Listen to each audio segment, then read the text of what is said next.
minhas vidas, tudo bem com vocês? Episódio número 2 do Diário da Mudança. Continuamos aqui nessa função, nessa desordem, nessa bagunça organizada. Meio louco o raciocínio, mas vocês me entenderam.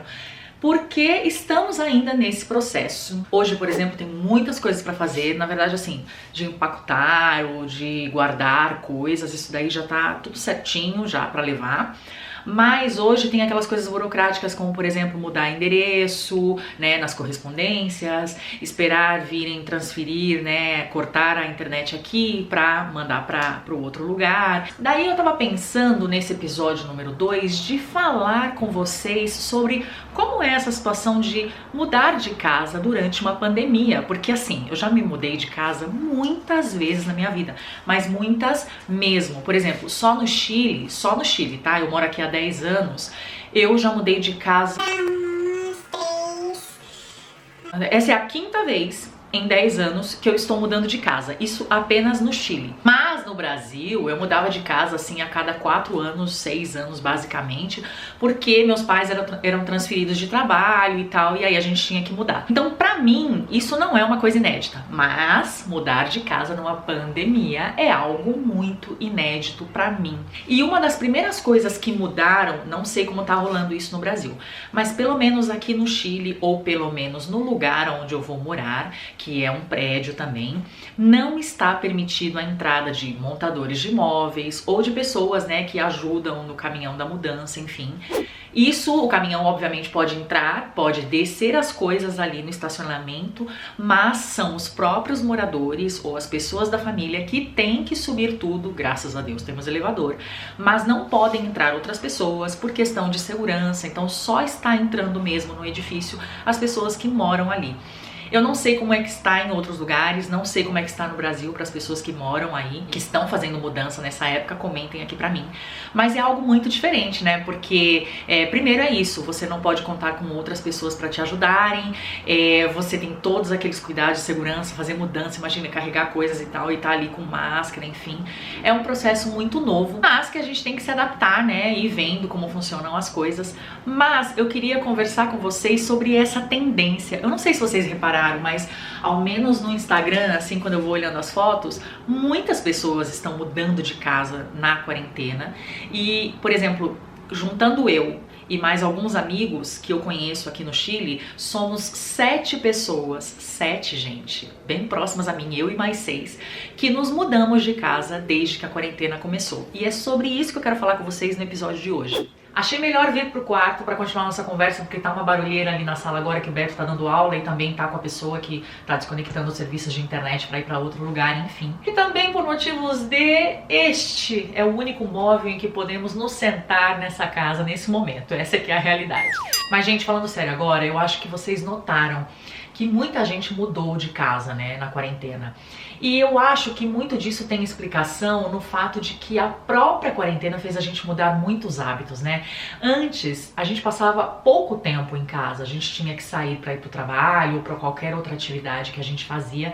Então a casa a gente via à noite, né? Ou a gente passava um tempo maior nela, dependendo da rotina de cada um, no final de semana, mas a verdade é que grande parte do tempo a gente não estava em casa. Estando em casa, a gente teve a oportunidade de perceber coisas que a gente tinha que melhorar. Quem aí não se deu conta na quarentena de, sei lá, lâmpadas que precisavam ser trocadas, coisas de iluminação que estavam ruins, coisas na casa que precisavam trocar, gente que aproveitou para fazer alguma reforma, ou até mesmo, por exemplo, hábitos, né, da rotina que mudaram. Eu comecei a cozinhar mais e ter prazer em cozinhar, inclusive, durante a quarentena. Então você sente falta de eletrodomésticos ou utensílios de cozinha que antes você não dava tanta atenção. Então a quarentena fez com que a gente olhasse para nossa casa. E conversando com os meus amigos, e também até na própria imobiliária onde eu tenho que devolver esse apartamento e no apartamento que a gente está alugando, a gente chegou, né, a argumentos assim bem parecidos do porquê esse movimento está acontecendo. Tem o público como eu, por exemplo, que mora num apartamento, que é esse aqui, de 40 metros quadrados, bem pequenininho, sem sacada, onde tem pouca circulação de ar no sentido de que a janela não abre muito, mas chega o sol o dia inteiro, né, enfim.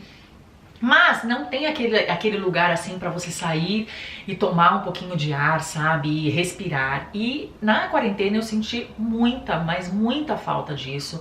Parece que quanto menor o apartamento, mais sufocado você fica. E é incrível, porque antes da quarentena era um apartamento que atendia perfeitamente as minhas necessidades. Mas assim, perfeitamente.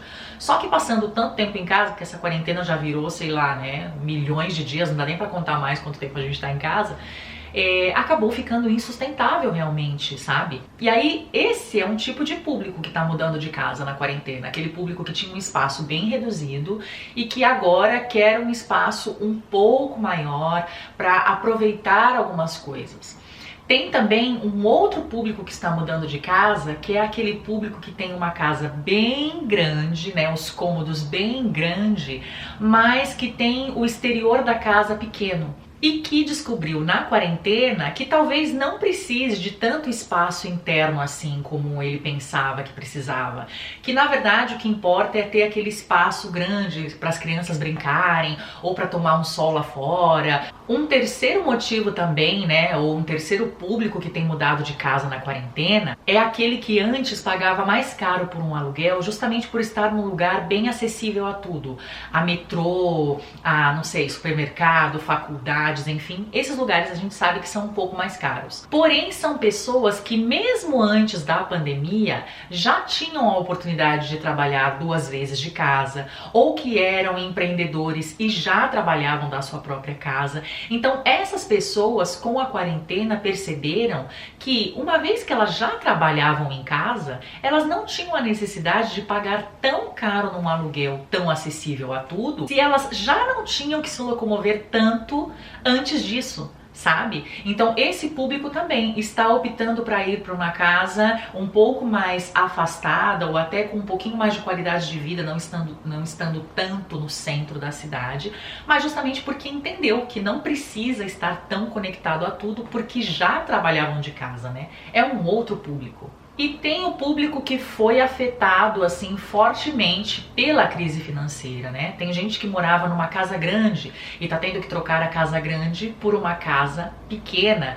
Por exemplo, eu saio desse apartamento no final dessa semana. Aqui só tem um quarto, sala, cozinha, banheiro. E no mesmo dia que eu saio daqui, já entra um casal que é de uma realidade totalmente distinta. Eles vêm de uma casa enorme, foram fortemente afetados pela crise e agora estão buscando um espaço bem pequenininho de apenas um quarto. Tem gente também que pelo mesmo motivo já tinha sua independência financeira, morava sozinho e está tendo que voltar para a casa dos pais. Mas no fundo não é uma impressão sua quando você abre o Instagram ou quando você chega aqui no YouTube, não é uma impressão sua de que, será que as pessoas realmente estão mudando muito de casa na pandemia?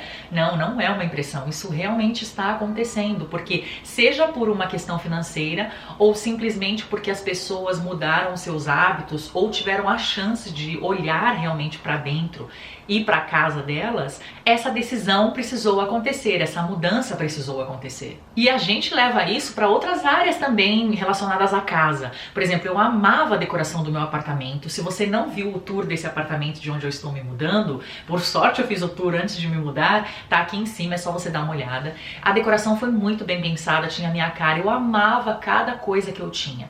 E uma das coisas que chamava muita atenção na minha casa, que um monte de seguidores, especialmente seguidora, me perguntou onde eu tinha comprado, que era o meu sofá rosa, né, que tinha um grande destaque, enfim.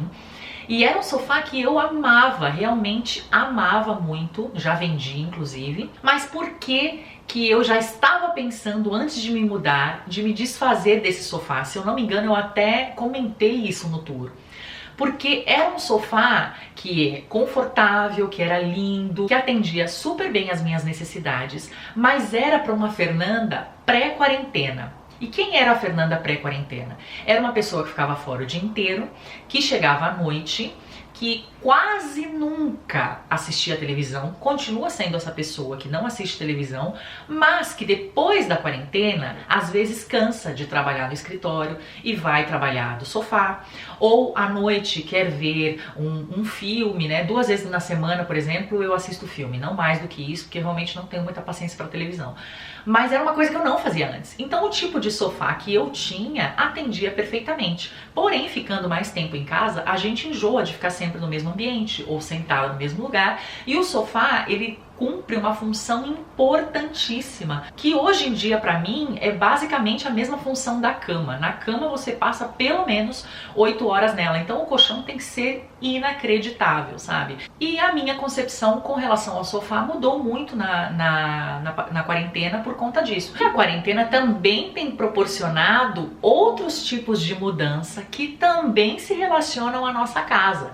Infelizmente, a gente tem visto que muitos casais se separando, e com certeza são casais que já tinham problemas antes da quarentena, mas que dava para passar por cima dessas coisas, porque era pouco o contato que tinha diariamente. Mas a partir do momento que você está 24 horas com essa pessoa, 7 dias por semana, e que um dos lados não quer ceder, ou que só um lado está cedendo, a coisa realmente fica insustentável. Então é por isso que a maioria está se separando. Mas você também vê casais que se reaproximaram muito mais na quarentena, que precisavam desse tempo juntos, que precisavam do tempo com as crianças. Homens que finalmente entenderam a quantidade de coisas que as mulheres fazem na casa. Homens que tiveram a chance de participar da educação direta dos filhos, ajudando com as coisas na escola, entre outras coisas. E pessoas que viram que o mais importante de tudo isso é valorizar as pessoas que você tem, que de uma hora para outra você pode ficar sem ter contato com essas pessoas. Eu tenho uma amiga, por exemplo, casada, que infelizmente os pais do marido dela faleceram por conta do coronavírus. Então depois disso ela tomou a decisão de trazer os pais dela para morar no mesmo bairro que ela, para estar mais próximo dela e das crianças. É um período que trouxe muitos desdobramentos, mas que principalmente tem feito a gente olhar para dentro, não só para dentro da nossa casa, mas para dentro da gente. Se você é uma pessoa que também está se mudando na quarentena, conta o que você tem visto de diferente, o que tem sido para você de diferente no processo dessa mudança. Para mim, particularmente, essa ordem que o prédio para onde estou me mudando tem de não poder subir outros funcionários, aonde a mudança fica por conta realmente dos moradores para resguardar todo mundo, para mim, eu sinceramente apoiei, acho muito boa, porque assim a gente não coloca outras pessoas em risco. E como a gente já tinha a ideia de vender os móveis que a gente tinha e começar uma nova decoração, que a gente já tem tudo na cabeça, vender os móveis ajudou muito a gente levantar essa grana. Então a nossa mudança vai ser muito simples, porque é basicamente levar as coisas pessoais e a cama, sabe assim? Então vai ser bem tranquilo nesse sentido. Aqui no Chile tem muito a cultura de comprar coisas de segunda mão, comprar coisas usadas, desde móveis até roupas e outras coisas. As pessoas também, obviamente, preferem as coisas novas, mas também existe uma procura grande de coisas de segunda mão. Então foi muito fácil pra gente. Em uma semana a gente vendeu todos os móveis, os meus, os da casa do Beto, é super fácil. Inclusive, se você vem morar no Chile e quer comprar coisas mais em conta, de segunda mão, você pode entrar nesse site, não é publicidade, tá? É um site bem conhecido aqui no Chile, se chama japo.cl. Para quem não sabe, japo é uma expressão chilena. Quando eles querem dizer ok, ou por exemplo, tá tudo certo, ou sim, eles usam japo. Japo. Ok, pô, é como se fosse algo assim, sabe? Então o site é bem chileno, então se chama japo.cl.